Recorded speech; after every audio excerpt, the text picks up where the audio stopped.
Galera, vamos que vamos. Hoje nós temos a nossa querida Priscila Nazaré no quadro A Hora da Justiça e nós vamos falar hoje sobre chegar em Portugal já sendo um empresário com visto D2 ou virar empresário quando chega em Portugal através da manifestação de interesse do artigo 89. Isso é um assunto muito interessante que serve para vocês terem como opção de escolha do que fazer. Isso. Novamente, boa tarde, doutora Priscila. Boa tarde, é um prazer recebê-la. Já não sou Você hoje está... Não. Então, bom dia. Você hoje está combinando o brinco com a roupa, está muito fashion. Tô fashion. Parabéns. Parabéns. Então, vamos lá. O que você pode falar sobre essa questão? Hoje já é de conhecimento de todos o visto D2, que é o visto de empreendedor. Eu vou lhe pedir a gentileza que você aborde um pouquinho como funciona para a pessoa que quer vir com visto D2 e procura a assessoria. Qual é o trabalho da assessoria nesse ponto para poder orientar? O que é feito, como faz? Eu vou falar não da assessoria, vou falar genericamente. Certo. Porque muitas pessoas fazem o visto D2 de modo individualizado, sozinho. Sim, ela não. Sim. Então, vamos explicar para as pessoas que, por acaso, têm essa intenção. Perfeito. É possível você fazer das duas formas? Com certeza, quando você faz sozinho, é muito mais difícil, porque você precisa preencher algumas burocracias, e aí, neste caso, você tem o custo da viagem, porque essas burocracias não são feitas no Brasil, elas são feitas em Portugal. Primeira coisa que você precisa fazer, eu quero tirar um visto D2, eu tenho que ter um NIF. Então, você precisa ter um representante fiscal aqui em Portugal. Perfeito. E aí, para você fazer a representação fiscal e fazer a abertura de conta, geralmente você vem até o país, faz a representação fiscal, faz a abertura de conta sua, primeiro, e, em sequência, da pessoa jurídica. Vai constituir uma empresa, vai registrar no registro comercial, e essa empresa já existe. O que você vai ter que fazer agora? Integralizar o capital social. Ou seja, de acordo com o propósito, com a proposta de negócio que você tem, você vai definir um capital social específico. Eu quero abrir uma pizzaria, vou definir um capital social de 10 mil euros. Eu quero abrir um salão de beleza, vou definir um capital social de 5 mil euros. Eu quero criar uma empresa de locação de carros, vou definir um capital social de 100 mil euros. Depende muito da situação de cada nicho de negócio. Tá, agora eu que dou a cortada básica. Existe um valor mínimo para a liberação desse visto? Veja bem, olha só, as pessoas se confundem achando que existe aquele capital social mínimo de 5 mil. Euros. 5 mil, tudo que eu tô falando é em euros, tá, gente? A gente tá no país do euro. Então, euros. No entanto, isso não tem a ver com o capital social mínimo, tem a ver com o tipo de negócio. Se você diz que você quer fazer uma locação de veículos, ter uma frota de carros, o seu plano de negócios de começar de 10 a 20 carros para locação, impossível você ter um capital social mínimo de 5 mil. Tem que ser sempre compatível com o negócio. Então, se espalhou a notícia de que para você abrir uma empresa em Portugal, você tem que ter um capital social mínimo de 5 mil euros. Não. Para você abrir uma empresa em Portugal, você tem que ter um capital social mínimo de acordo com o nicho de negócio escolhido. Perfeito. Tem que ser compatível. Perfeito. Ok? Segundo requisito, que você tem que ter um plano de negócios aprovado pelo consulado. Certo. Na verdade, não é o consulado que aprova, perdão, senhores. Quem aprova é o CEF, que faz a análise se aquele negócio é viável para que o CEF dê autorização de visto para que essa pessoa empreenda em Portugal. Então, existe a necessidade de Portugal sobre aquele negócio? Existe. É uma startup? É uma coisa que é inventiva, é inovador, vai crescer? Então, a viabilidade vai de acordo com o projeto. Ou seja, se você vai ser mais do mesmo, é possível que o seu visto seja negado. Depende muito daquilo que você vai empreender. Tá, então vamos lá. Então o cara fez lá o plano de negócio dele, eu fico suando nas mãos. O cara fez o plano de negócio dele, entregou no consulado, o consulado repassa para o CEF analisar. É assim que funciona? Exatamente. Só que não é só o plano de negócio. O cara vai entregar toda a documentação do visto. Sim. Eu estou dizendo as partes. Sim, por parte. Ele veio... Então começou. Começou, né, com a abertura do NIF, em sequência, a abertura da conta bancária, na sequência, a abertura da empresa, que aí pode ser uma sociedade, pode ser uma pessoa em nome próprio, pode ser um conglomerado, varia com o objetivo de cada um. Você pode se integrar a uma empresa já existente em Portugal, as pessoas esquecem. Pode ser sócio. Pode ser sócio, então existe toda uma possibilidade. Fez essa documentação, ok? E aí você tem que integralizar o capital social. Isso é muito importante, porque é uma diferença brutal em relação à manifestação de interesse. Porque na manifestação de interesse, abre aspas aí, gente, abre um parêntese grande, porque a gente estava falando sobre aquilo que era inicial. Qual é a diferença maior em relação a isso? A integralização do capital social de uma empresa que nasce em Portugal, que a pessoa já está residindo aqui, ele pode ser feito ao longo do primeiro ano de existência. Essa é a diferença. Então isso seria um facilitador. Facilitador no seguinte sentido. Se você está empreendendo aqui, cheguei, examinei o mercado, enfim, e tem investimentos ainda por vir do Brasil, você vai integralizando o capital aos poucos. Diferente da situação do visto, em que você, uma vez que já definiu qual vai ser o capital inicial, lá no pacto social da empresa, já tem que mostrar ele integralizado na conta. E aí, vou abrir um segundo parêntese. Uma situação que a gente estava conversando outro dia, o Leandro se surpreendeu com o fato de que não era possível o proprietário da empresa, mesmo que seja unipessoal, fazer resgates direto da conta da pessoa jurídica sem justificativa. Tá. Vamos explicar isso. Vou tentar falar na minha linguagem para a galera entender. Eu fui procurar saber como é que faz para abrir uma empresa. Fui a um contabilista, que é a mesma coisa que um contador. Chegando no contabilista, ela começou a me explicar como é que funciona. E ela falou o seguinte: você abriu a empresa e você, qual é o nome que você fala? Integralizar o capital social. Integralizou o capital de 10 mil euros lá, por exemplo. Né? E você começou a trabalhar e começou a faturar. Você, no final do primeiro mês, estamos trabalhando hipoteticamente, certo, da forma que ela me explicou. No primeiro mês, você faturou 5 mil euros e teve uma despesa de 2 mil euros. Sobrou 3. Sobrou 3 mil euros. Você não pode ir lá e sacar os 3 mil euros. Não, porque primeiramente, não confunda pessoa coletiva, que é a pessoa jurídica do Brasil, com pessoa singular, que é a pessoa física do Brasil. Não. O dinheiro não é seu, o dinheiro é da pessoa coletiva. Eu falei, cara, como é que eu vou abrir um negócio, né? E eu tive lá um lucro de 3 mil euros e eu não posso sacar.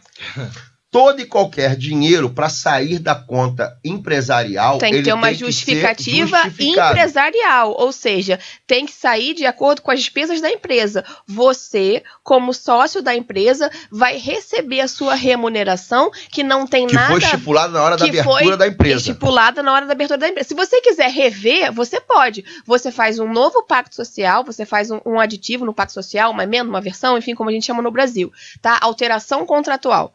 E aí, você vai, olha, a empresa está faturando mais, vou aumentar o meu resgate mensal, a sua remuneração. Queria mandar até um beijo para Luciana, que é a minha contabilista, é um doce. Um beijo, Luciana. É o seguinte, só para resumir. Quando você abre, você tem que ter um gerente, né? Tem que ter, não, veja bem. Explica, vamos lá. Não é que você tem que ter um gerente, isso é um tipo de sociedade. Você pode abrir diversos tipos de sociedade. Na sociedade que o Leandro escolheu, existe um gerente, e esse gerente é o administrador da empresa, e esse administrador tem obrigatoriamente que ser registrado na Segurança Social. E remunerado automaticamente. E no caso do brasileiro que está vindo, esse gerente, ele pode ser um brasileiro ou tem que ser português? Não tem nada a ver. Pode ser português, pode ser brasileiro, pode ser jamaicano, pode ser qualquer nacionalidade. Certo. Ele tem que ficar responsável pela administração. Certo. Por que a gente precisa fazer essa distinção? Porque existem os sócios que não estão responsáveis pela administração da empresa. E essas pessoas não necessariamente precisam ser remuneradas. Ou seja, o que elas vão ganhar? A distribuição do lucro que acontece ao final do ano.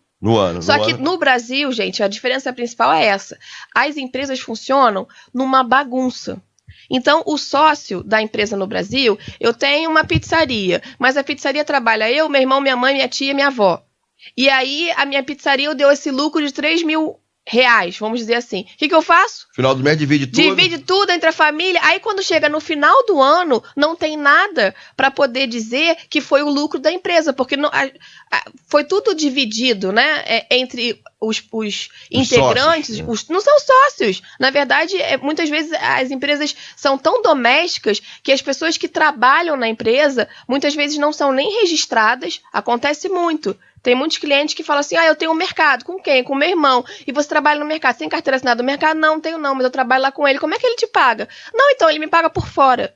Então, assim, só pra gente não fugir um pouco do foco, é o seguinte. Então, existe esse sistema quando você abre a empresa aqui. São várias particularidades, tá? Mas a principal diferença entre você chegar aqui com o visto D2, já como empresário...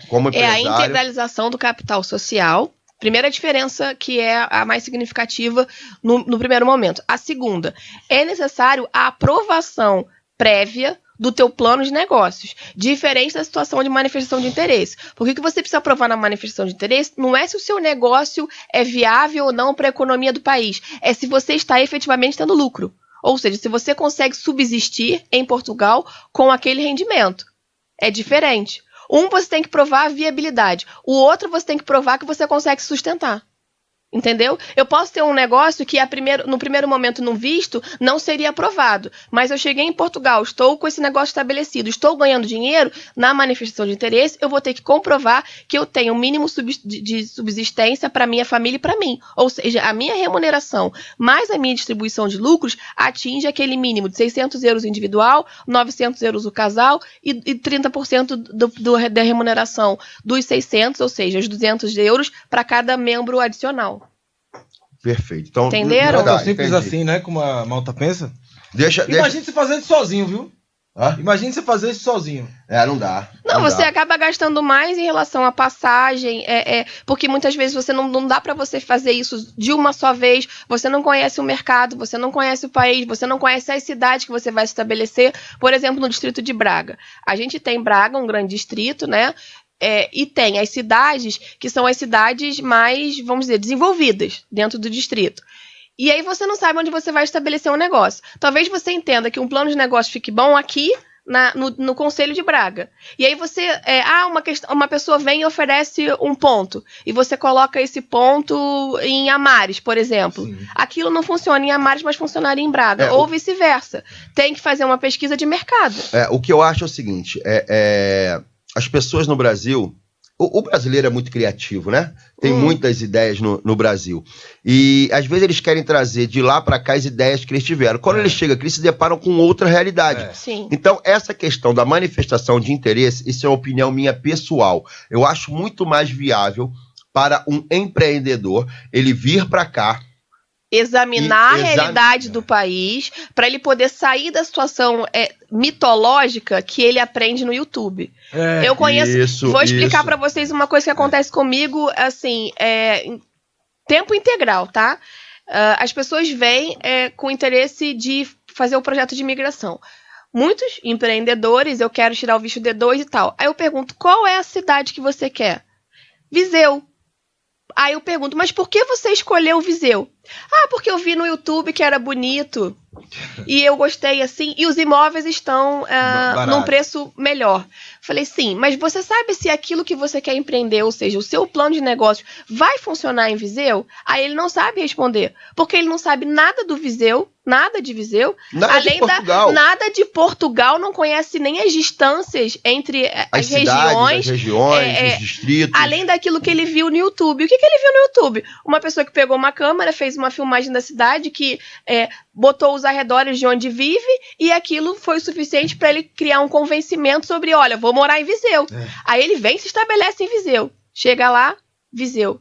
Tem nada a ver com ele, não é o perfil dele, e mais ainda, muitas vezes não é o perfil da família, porque a gente tem que perceber o seguinte, Portugal tem lugares para criança, Portugal tem lugares para jovens, Portugal tem lugares para idosos, e Portugal tem lugares para empreendedores de várias faixas etárias. Porque e vários tipos de negócio. Tem lugares, gente, que verdade, você pega uma pessoa que é de uma cidade grande, é um adolescente, que vai chegar aqui num lugar que vamos dizer assim, não tem nada para fazer, vai ficar absolutamente frustrado, vai querer voltar para o Brasil, vai ficar deprimido, vai ficar com raiva dos pais, eu larguei lá os meus amigos, tudo é uma questão de adaptação. Então não dá para você definir porque você viu que era legal no YouTube e o imóvel tá barato. Uma outra coisa que eu falo também é a questão até do adolescente. Isso é uma questão muito complicada. Às vezes os pais, eles tomam a decisão por si só. E não sentam com os filhos, não tentam explicar, não tentam saber o que os filhos esperam. Eles esperam, não, é melhor para todo mundo, pega e vai. Aí quando chega aqui, vai se deparar com um problema da não aceitação do adolescente, e isso vai gerar um problema muito grande para a família. Maior do que ele vivia lá no Brasil, porque não adianta você dizer que você não tem paz na rua, mas você tinha paz em casa. E aí você passa a ter a paz na rua e a paz de casa some, desaparece, que tem um adolescente frustrado. Então, eu volto a falar que particularmente aconselho a todos, existem esses dois cenários. Do visto D2, a pessoa chegar aqui já como empresário. Ou a segunda situação, gente. Quer empreender com o visto D2? Corte rápido, não. É muito importante, sabe por quê? Porque eu sabia onde você ia levar, onde a tua conclusão ia levar as pessoas. Eu leio mente. Lê pensamento, é mãe de Ná. É a mãe de Ná da jurisdição. Vê se não é isso. Vai. A segunda alternativa é, não quero fazer a manifestação, visite Portugal primeiro. E escolha um sítio. Mas essa tá entrelaçada com a primeira. O cara pode, no visto D2, o cara pode vir, não, mas muita gente quer fazer o quê? Vou economizar, vou pegar os vídeos do YouTube, Matheus, você tem que saber a quantidade de pessoas que faz isso. E detalhe, quando chega aqui, tem o visto aprovado. Sequer abre o negócio. O empreendimento que tá lá... Só pra tirar o visto e assim, aí chega pra mim e fala assim, doutora, e agora que eu acho que eu não vou querer trabalhar com isso? E aí, como é que faz? Ou seja, é um amadorismo. Por isso que eu tô dizendo, tem que se fazer um estudo detalhado do país, da região que você vai morar. Não adianta só a pessoa cumprir os requisitos do visto, porque isso é um projeto de vida. Não é só para você passar na imigração, é para você se estabelecer. E o que eu sempre digo, fazer o país crescer. A mão de obra imigrante tem que ter, antes de tudo, esse compromisso. Eu recebi ontem, eu estou tentando achar aqui, mas eu não acho. Porque às vezes a gente fala aqui algumas coisas e vocês acham que nós estamos brincando. Nós não estamos brincando. Eu recebi ontem uma mensagem, eu não vou falar o nome da pessoa, é só eu achar aqui. E ele falou o seguinte...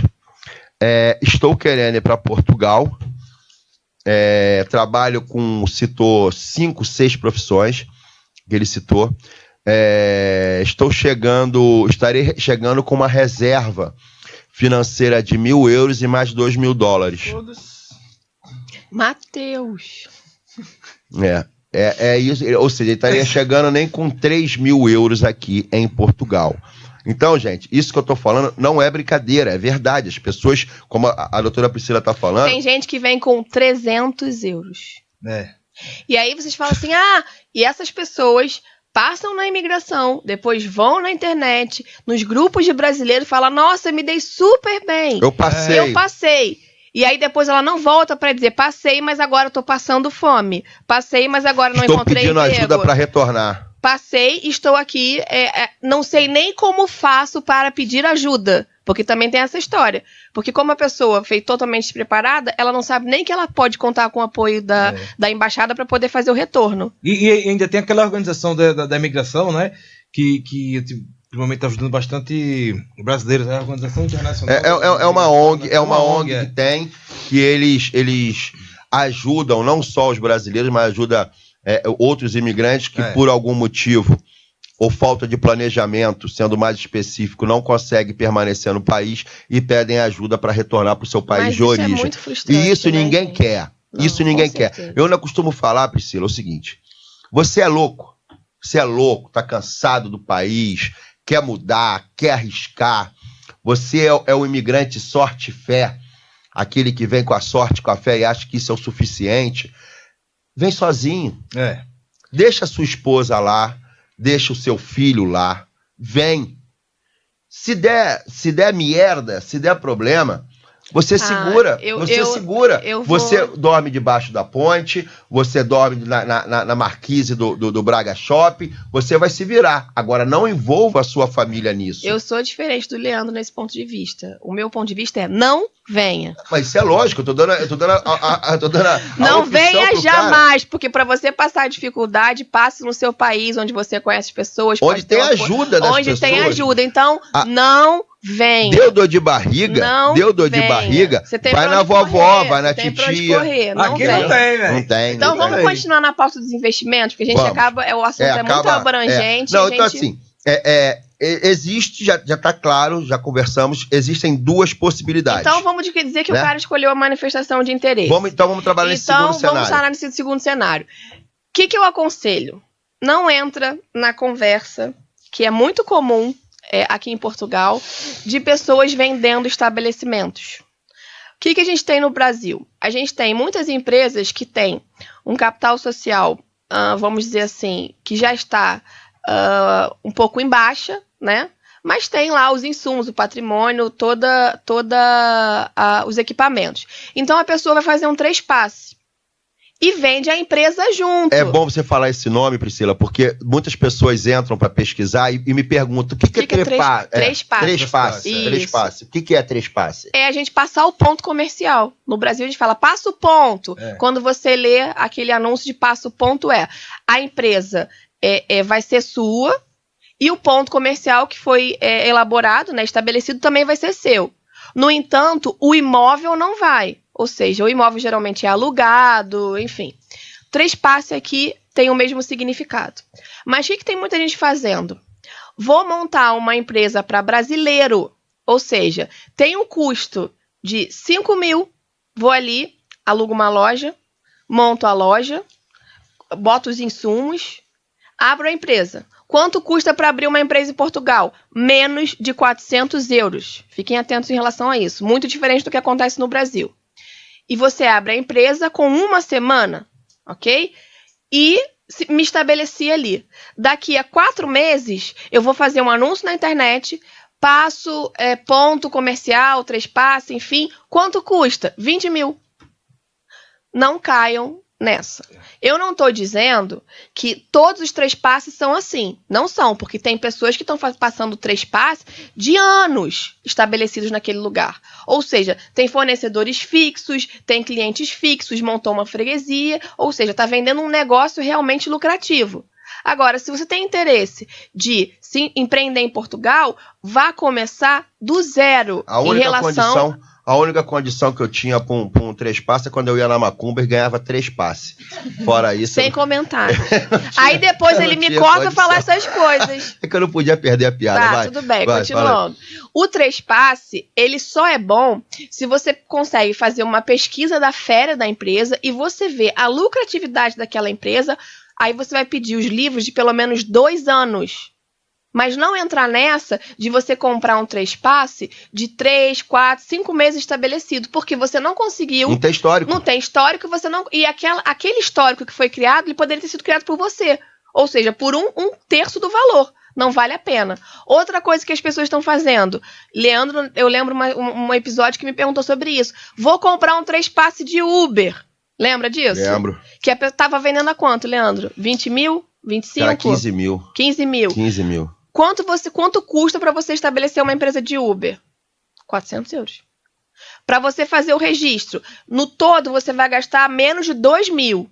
Você consegue, tendo residência aqui, fazer um investimento, dar uma entrada no carro de 3 mil euros, pagar uma prestação de menos de 300 euros e você vai ter um custo bem menor do que 15 mil.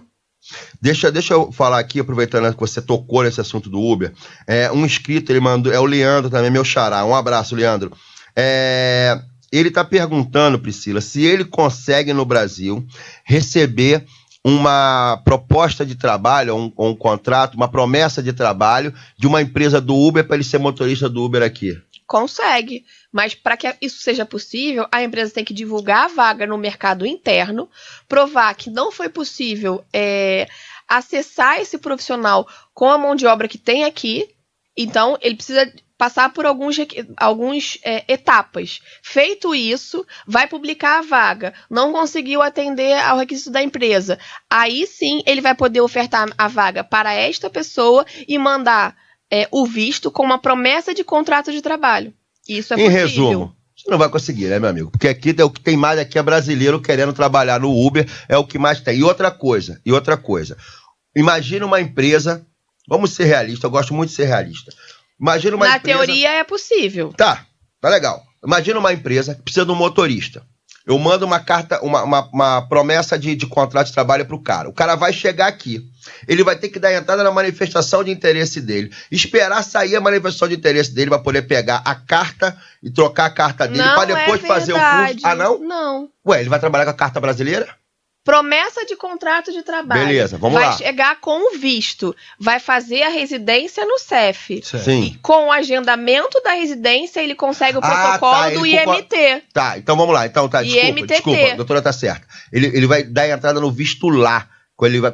Foi isso que ele perguntou. Exatamente. Ele dá entrada no visto lá. Mas aí a empresa vai ficar aqui... Mas a gente aproveita e responde para outra situação. Com manifestação de interesse, é possível dirigir no Uber? Não, porque o Uber não permite as pessoas entrarem no cadastro se elas não têm a residência prévia. Então o Uber só serve para você que já está em Portugal, é residente com título, ou você que já é português e tem habilitação há no mínimo 3 anos. Isso é um dado importante. Certo. Porque tem muita gente que fala assim, eu vou para Portugal, vou dirigir Uber. Mas você tem carteira de motorista? Não.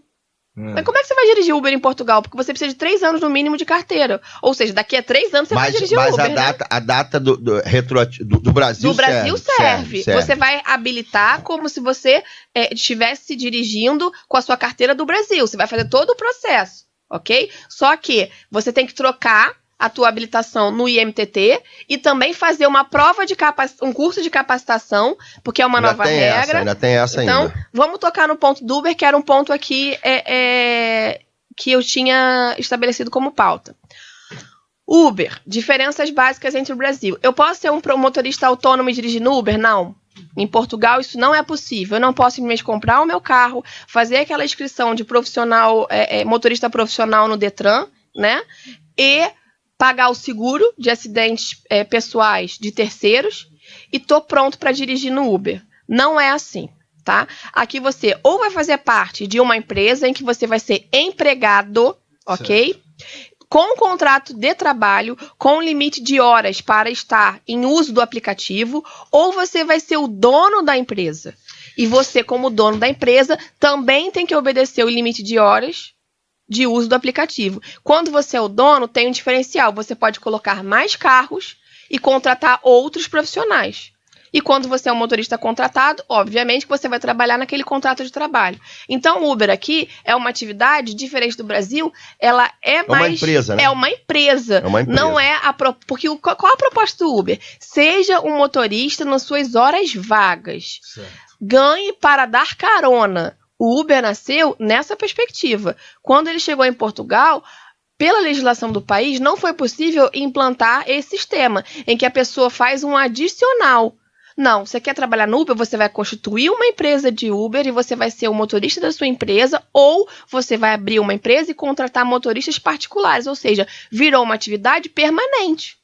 Diferente do que era a proposta inicial. Vocês lembram? Tu sabe, quando o Uber sabe nasceu? Se essa lei, não sei se você vai saber responder isso. Inclusive você foi Uber, não foi, Leandro? Fui, no Brasil fui. Sabe se essa lei é só em Portugal ou toda a União Europeia? Não, cada país que o Uber se instala tem suas uma regras próprias. Diferente. Então tem legislação que é mais abrangente, tem legislação que é mais restritiva. Ó, a Jaque Marim tá perguntando se visto de estudante ela pode dirigir Uber. Pode, mas para você dirigir Uber com visto de estudante, o que você vai ter que fazer? Primeiramente, você vai tirar a sua residência em Portugal, que é diferente do visto, tá? O visto é para você entrar no país. Vai marcar no CEF a sua residência. Conseguiu a residência, você vai pegar uma justificativa no seu centro de estudo, enfim, se vai ser faculdade, se vai ser formação profissional, não importa. Dizendo que trabalhar não vai impedir que você estude, ou seja, não vai atrapalhar a grade curricular. Com essa justificativa, você vai se inscrever na Segurança Social, primeiramente, abrir uma atividade. Abriu a atividade, se inscreve na Segurança Social. Uma vez inscrito na Segurança Social, faz um novo agendamento no CEF e vai pedir para agregar ao seu título de residência a habilitação para atividade profissional. Aí você vai poder trabalhar no Uber. Deixa eu pegar um gancho naquela pergunta que foi lançada. O ano passado, a Torres T, aqui de Braga, que é uma empresa de transportes, né? Ela contratou 29 brasileiros, já com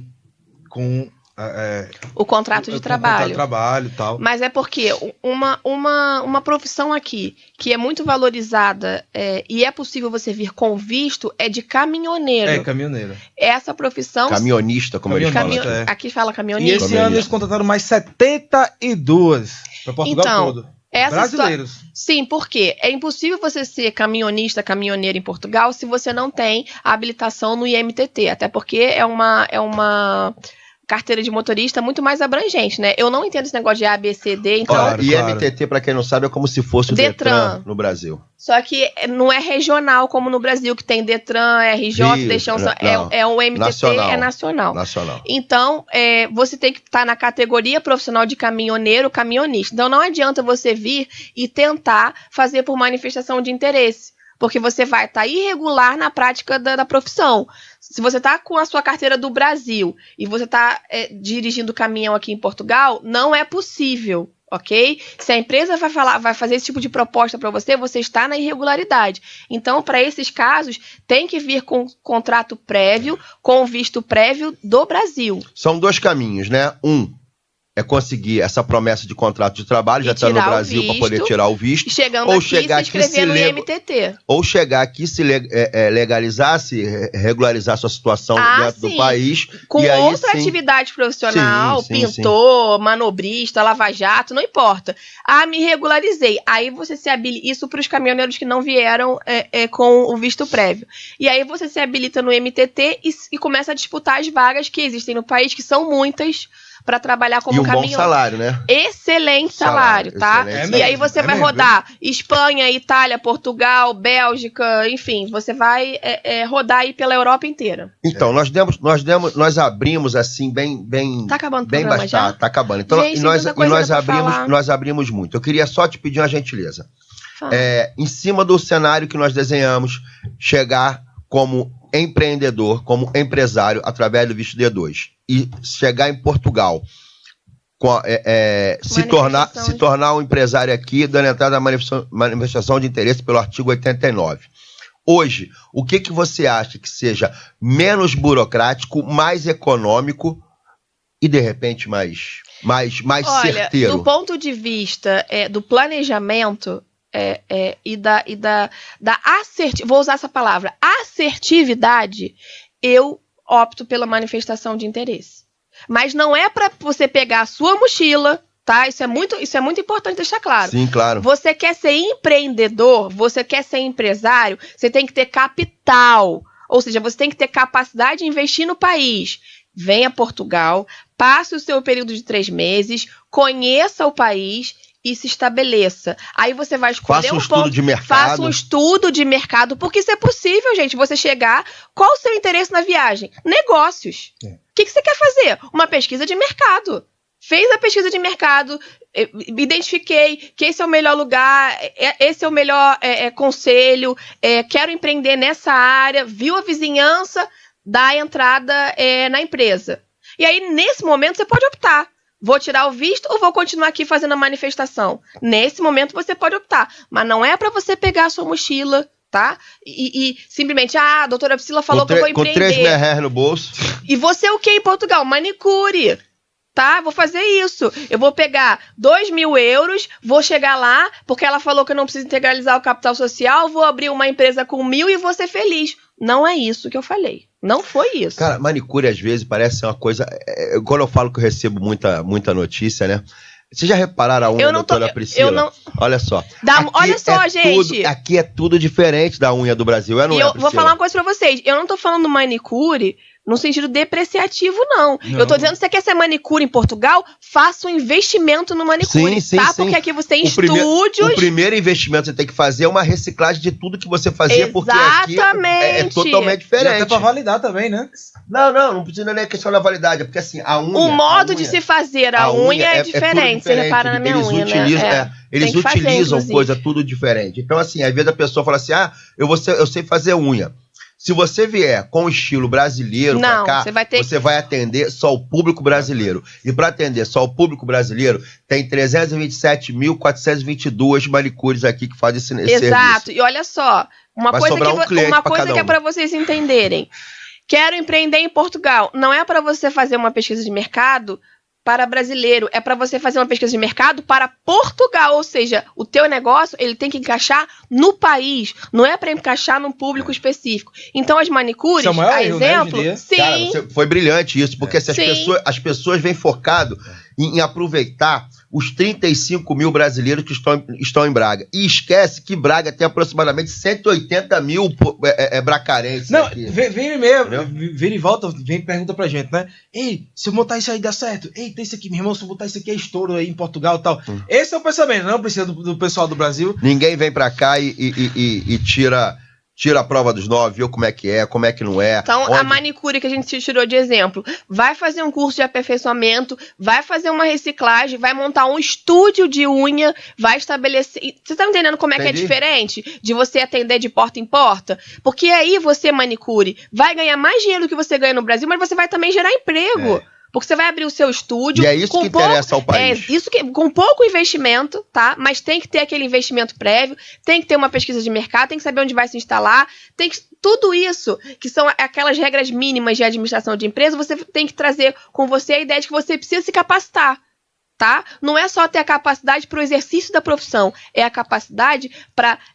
montar e administrar um negócio. Isso é muito importante. Bom, eu vou aproveitar que essa matéria vai pro YouTube. E vou ler aqui, ó. Acabei de receber uma mensagem agora de um inscrito, não sei qual é o nome. Preciso de um quarto para arrendar em Castelo Branco a partir do mês de agosto. Pode me ajudar? Gente, é difícil. Primeiro que eu não estou em Castelo Branco, eu não trabalho com essa questão de arrendamento, de imóveis. Gente, é muito difícil. Algumas coisas vocês mandam para mim assim, difícil demais. A gente faz assessoria imobiliária, mas... Pronto, assessoria imobiliária com a doutora Priscila. Mas nós não alugamos quartos, só para deixar isso muito claro. Nós fazemos as pesquisas junto às imobiliárias para ter a segurança de que aquilo que está sendo alugado realmente é do proprietário, tá, gente?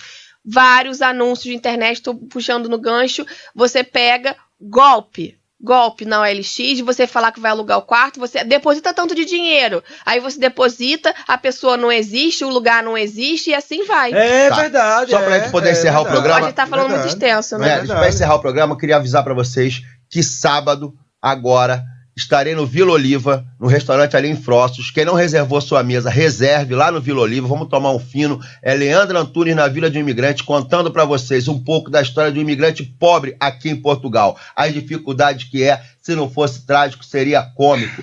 Então, conto com vocês no Vila Oliva. Muito obrigado, doutora Priscila. Muito obrigado, Matheus. Obrigado, de nada. Vamos que vamos. Amanhã temos mais programa. E daqui a pouquinho, esse vídeo vai estar aí no YouTube. Quem ainda não segue a doutora Priscila... Sem cortes, tá? Porque agora eu que vou falar. Corte Tramontina. Assessoria Imigracão no Instagram da doutora Priscila, ou já mande um e-mail direto e agende sua consulta. E se inscreve lá no canal, pessoal, na Real em Portugal. A outra tá fazendo o jabá do canal dela. Na Real em Portugal. Até amanhã. É isso? Na Real em Portugal? Na Real em Portugal. No YouTube, na Real em Portugal. Até amanhã, gente, se Deus quiser. Valeu,